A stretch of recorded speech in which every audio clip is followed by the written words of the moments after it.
Following the story of the armed protesters who showed up to the Michigan state capitol in order to intimidate lawmakers who were trying to decide whether it made sense to extend their stay-at-home order, the governor, Gretchen Whitmer, is considering possibly changing the law so any armed individual would not be allowed in the state capitol. Doesn't mean that they'd lose their gun rights, doesn't mean that they would ban certain types of guns. All it means is that lawmakers would be able to do their jobs without being threatened with firearms and people yelling at them.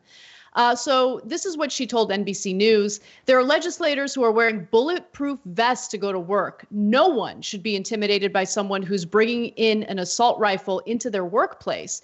And so there is conversation about changing that law.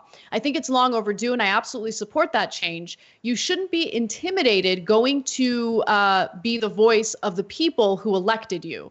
Now, I just want to quickly note that it is unlikely that Gretchen Whitmer is going to accomplish that because the state does have an open carry law, and the open carry law does not specifically exempt government buildings, including the state capitol. People can go in there with firearms. In order to change that, you would need the Republican-controlled state legislature to do something about it, and it's unfortunately unlikely that they would.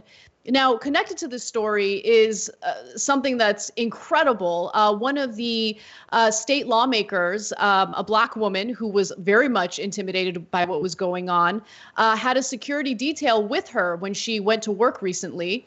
And the men were armed. They were African American. And I completely understand why she feels the need. Well, she says that she didn't ask for this private security detail, that they offered. And she felt that, hey, you know, if they want to protect me and make me feel more comfortable going to work, awesome.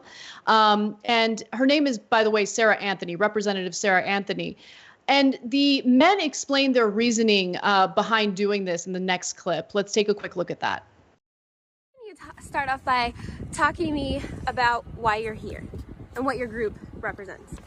Well, it's not a group, it's just citizens of the city of Lansing that felt like we needed to do something. We're here because we watched our state representatives that we elected and elevated to the level to come to make laws for us, feeling intimidated by the crowds that were out here, the white supremacy that was out here. So we figured we wanted to do something about that to make them feel safe, but also to change the narrative that we can carry legally here as well as anybody else can. So we wanted to come out here and set that precedence.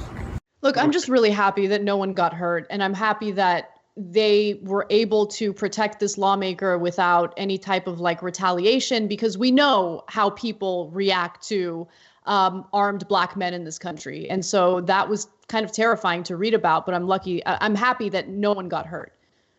Yeah, I'm thrilled with this and I'm horrified by it. So the thrilled part is they do this 2 more times and you'll have the strictest gun control Michigan's ever had.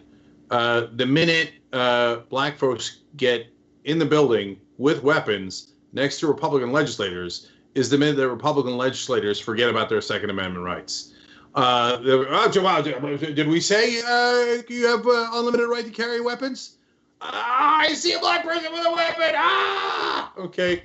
So that's, by the way, literally what happened in the state of California, and the governor who then flipped on his position was Ronald Reagan, and did in fact pass the strictest gun controls because Black Panthers went in armed to a Capitol building just like this, and they had every right to. And then so they changed the laws and said, okay, gun control.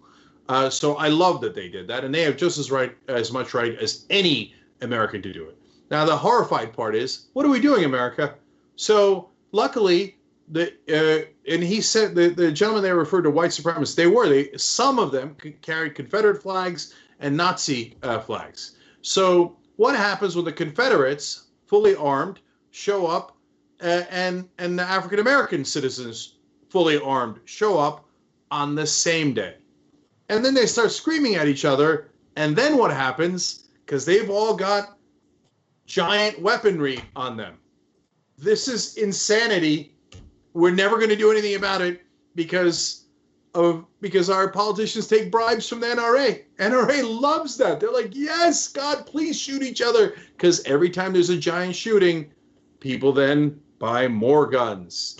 It's shoot out at the OK Corral, except the entire country's the OK Corral. Thanks for watching The Young Turks. Really appreciate it. Another way to show support is through YouTube memberships. You'll get to interact with us more. There's live chat emojis, badges. You've got emojis of me, Anna, John, JR. So those are super fun. But you also get playback of our exclusive member-only shows and specials right after they air. So all of that, all you gotta do is click that join button right underneath the video. Thank you.